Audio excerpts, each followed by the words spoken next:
नहीं ये डेस्क है, मुझे कि डेस्क को बोल रहे हैं। ये इसको हटाइए, इसको हटाइए।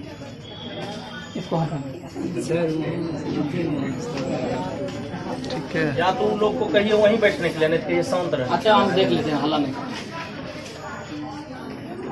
सबसे पहले यहाँ उपस्थित जितने भी हमारे छात्र एवं छात्राएं हैं और हमारे शिक्षक बंधु हैं, सबको मैं तहे दिल से इस शिक्षक दिवस के शुभ अवसर पर शुभकामना देता हूं।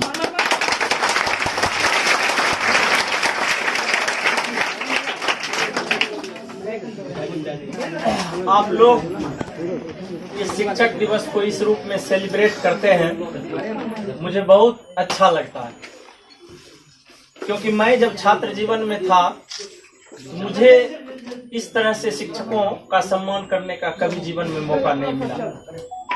अब इसके पीछे समय की कोई बात हो या फिर अन्य कोई कारण हो, जो भी हो, या फिर आप समझें कि हम लोग उतना मॉडिफाई नहीं थे उस समय, जो भी कारण हो, लेकिन आप जो हम लोगों को सम्मानित करते हैं, आपके हृदय में हमारे प्रति इतनी जो श्रद्धा है वह मैं शब्दों से बयां नहीं कर सकता हूं।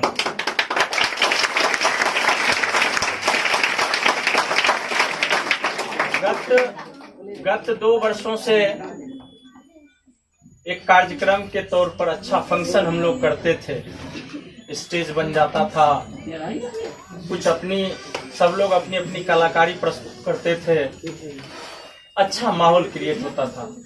लेकिन परिस्थितियां 2020 की बिल्कुल विपरीत ही हैं, वो समझ ही रहे हैं। कोरोना का संक्रमण काल आया, सारे स्कूल कॉलेज जितने भी शैक्षणिक संस्थान थे सारा चीज ठप पड़ा हुआ, और हम लोग इतनी भी संख्या में यदि यहाँ उपस्थित हैं तो भले श्रद्धा के रूप में हम लोग यहाँ उपस्थित हैं, आपके हृदय में श्रद्धा है कि आज 5 सितंबर है, शिक्षक दिवस है, इसलिए गुरुओं का सम्मान होना चाहिए। उस श्रद्धा से अभिभूत होकर आप जरूर यहाँ हैं, लेकिन मैं बात करूं कानून की नज़र में हम लोग जो इतने एक जगह जमा बैठे हैं वो शायद नागवार है, क्योंकि राज्य सरकार का आप स्टेटमेंट पिछले दिनों सुने ही होंगे, उसमें घोषणा है कि 6 सितंबर तक जो है लॉकडाउन पूरे बिहार में रहेगा। लेकिन फिर भी कहा जाता है श्रद्धा के आगे बाबू सब चीज बौना पड़ जाता है, तुच्छ हो जाता है।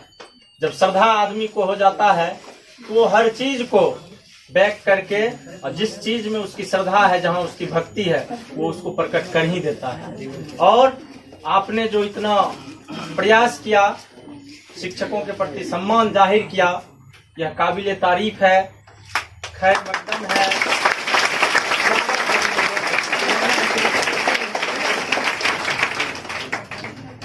जितने भी हमारे सीनियर क्लास, सबसे सुपर सीनियर जो है 12 क्लास, उसके बाद हमारे उससे नीचे 11 के छात्र छात्रा हैं, 10th 9th, सारे बच्चे, छात्र तो छात्र ही होते हैं। जब शिक्षक तो शिक्षक ही हो सकते हैं, जिन्होंने आपको एक अक्षर भी पढ़ाया वो आपका गुरु ही है, भले वो आपको प्रथम क्लास में ही इस बात की शिक्षा क्यों न दिए हों, लेकिन वो आपके गुरु ही होते। उसी प्रकार मेरा मानना है कि भले वो मेरा बच्चा 12 का ही क्यों ना हो, चाहे वो बच्चा हमारे कोचिंग का सबसे जूनियर क्लास का ही बच्चा 4 का 5 का 6 का ही क्यों ना हो, वो सब हमारे लिए सम्माननीय है, हमारे लिए आदरणीय है, और हमारे लिए उनके हृदय में जो प्यार है वो जो आज वो लोग जो आज इसको प्रदर्शित कर रहे हैं। इसलिए सारे बच्चों को, चाहे वो हमारे जूनियर क्लास के छात्र हों या सीनियर क्लास के छात्र हों, सब लोगों के हृदय में गुरुओं के प्रति उतनी ही श्रद्धा आज दिख रही है, और इस श्रद्धा को पाकर के मैं गदगद हूँ।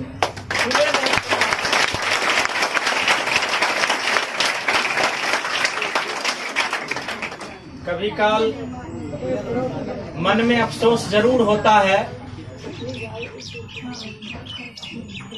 कि मैं टीचर क्यों बन गया। कभी काल अपनी जिंदगी से, आप बात नहीं कीजिए प्लीज, आप बात नहीं कीजिए, 2 मिनट, बार समझा रहा हूँ, बात नहीं कीजिए। कभी काल हमें अपनी जिंदगी से ही अपना शिकायत दर्ज कराना होता है कि हम टीचर क्यों बने। लेकिन पता नहीं जब जब शिक्षक दिवस आता है मेरा यह शिकायत मेरी अपनी जिंदगी से जो है वो दूर हो जाता है।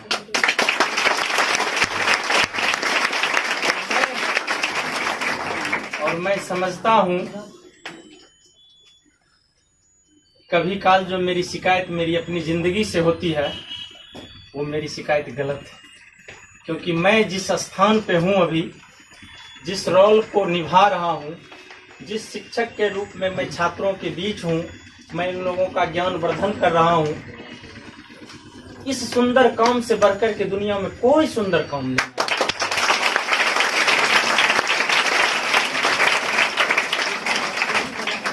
पेशा बहुत सारा है, जीवन यापन करने के लिए बहुत सारे पेशा हैं, व्यवसाय है। आदमी कुदाल चला करके भी जीवन को गुजारा कर सकता है, आदमी ईंट पार करके भी गुजारा कर सकता है, आदमी बड़ा बिजनेसमैन बन करके भी अपनी जिंदगी को खुशहाल रख सकता है। लेकिन मेरा मानना है वह पेशा जो सारे पेशा में सर्वोपरि है वह शिक्षक का पेशा है।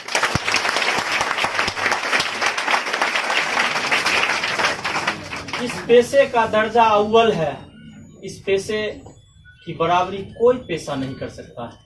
मैं मानता हूं कि सरकार की कुछ गलत नीतियों के कारण हमारे मेधावी युवा साथी, हमारे मेधावी टैलेंटेड टीचर लोग जरूर विद्यालय में प्रताड़ित हो रहे हैं, लेकिन इसमें कोई कमी नहीं है, ऐसा कोई क्वेश्चन नहीं उठाया जा सकता है हम सारे शिक्षकों में टैलेंट की, मेधा की कमी है।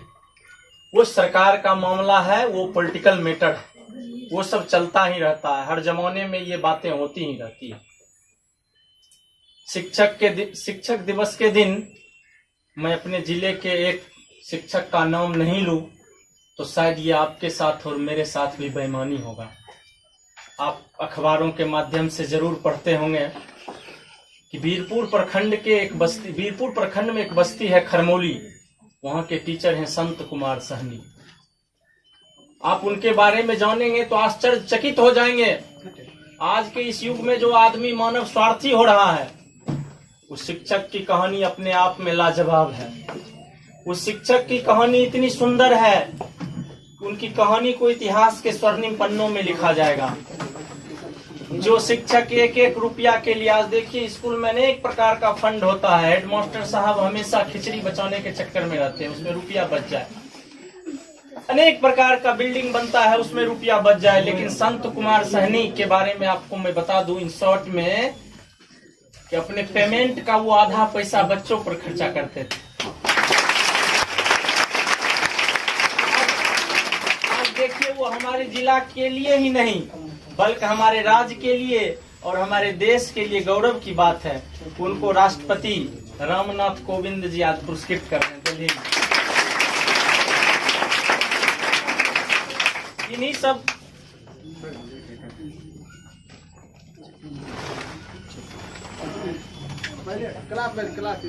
बस हो गए। इन्हीं सारी बातों को देखते हुए संत कुमार सहनी जो शिक्षक हैं उनसे कभी काल प्रेरणा मिलती है, और वो कहा करते हैं तो उससे बहुत बड़ी एक प्रेरणा हमको भी मिलती है।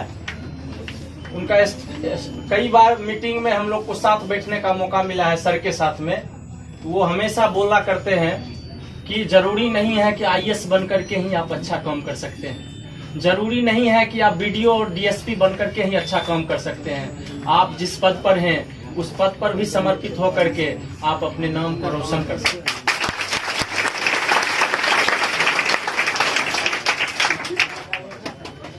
वर्तमान समय में गुरु और शिष्य दोनों की महत्ता में कमी आई है, ये हकीकत बातें हैं। आज शिष्य भी गुरुओं का सम्मान नहीं करना चाहते हैं, और गुरु भी आज अपनी जो उनमें गुरु की महिमा थी उनको खो चुके हैं। अफसोस है इस बात का, लेकिन गुरु की महत्ता जो है वो सदा ही रहेगी। क्योंकि आपको मैंने कई बार सुनाया भी है, कबीर दास जी ने लिखा है कि गुरु गोविंद दो खरे काकू लागे पाए, बलहारी गुरु आपने जिन दियों गोविंद बताए।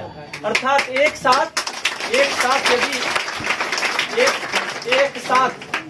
साथ यदि भगवान और गुरु आ जाएं तो आप किनका पैर छुएंगे?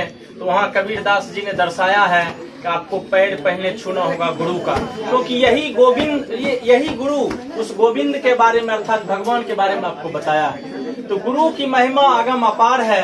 इतना ही नहीं, हर जगह गुरुओं के ऊपर इतनी सुंदर बातें लिखी गई है। गुरु की महत्ता जो है वो अनंत है, उसको मैं नहीं, आप नहीं, कोई नहीं, शब्दों से नहीं लिखा जा सकता है। कहा जाता है बाबू, गुरुओं में इतना गुणों की खान होती है, पूरी धरती को यदि कागज कर दिया जाए और पूरे समुद्र के पानी को इंक बना दिया जाए, उससे भी गुरु की महिमा नहीं लिखी जा सकती।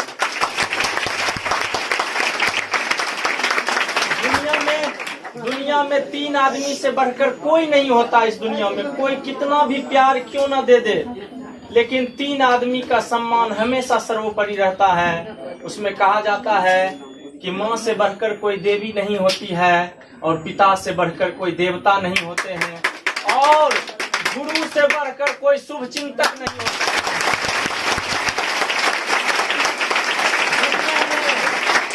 दुनिया में 2 ही आदमी ऐसे होते हैं, एक पिता और गुरु, जिनकी मनोकामना होती है कि बच्चा मेरा विद्यार्थी हमसे भी आगे बढ़े। इस दोनों को हटा दिया जाए तो सबकी मनसा होती है। इसलिए कबीरदास जी ने एक और सुंदर पंक्ति लिखा है। क्या कहा? यह तन विष की बेलड़ी, गुरु अमृत की खान, शीश दियो जो गुरु मिलो तो भी सस्ता जाऊं। गुरुओं की महिमा अनेक है, उसका मैं बखान नहीं कर सकता हूँ। और यदि गुरु की महिमा की आज मैं चर्चा करूं तो फिर शिष्य की चर्चा क्यों नहीं? कौन भूल सकता है उस शिष्य हारूनी को जिसने गुरु की आज्ञा का पालन करते हुए खेत की मेड़ पर भरों रात सो गया था। बताइए, ऐसा नहीं है कि आज गुरु ही हमारे लिए सम्माननीय है। आज का दिन छात्र को भी सम्मान करने का दिन है, क्योंकि गुरु की महिमा कब तक है? जब शिष्य है तब तक। भगवान की महिमा कब तक है? जब भक्त है तब तक। आपने ऐसे भी सुना होगा कि भगत के बस में है भगवान। इसलिए हम बड़ा नहीं है, यदि हम यहाँ हैं तो वो आपकी महिमा।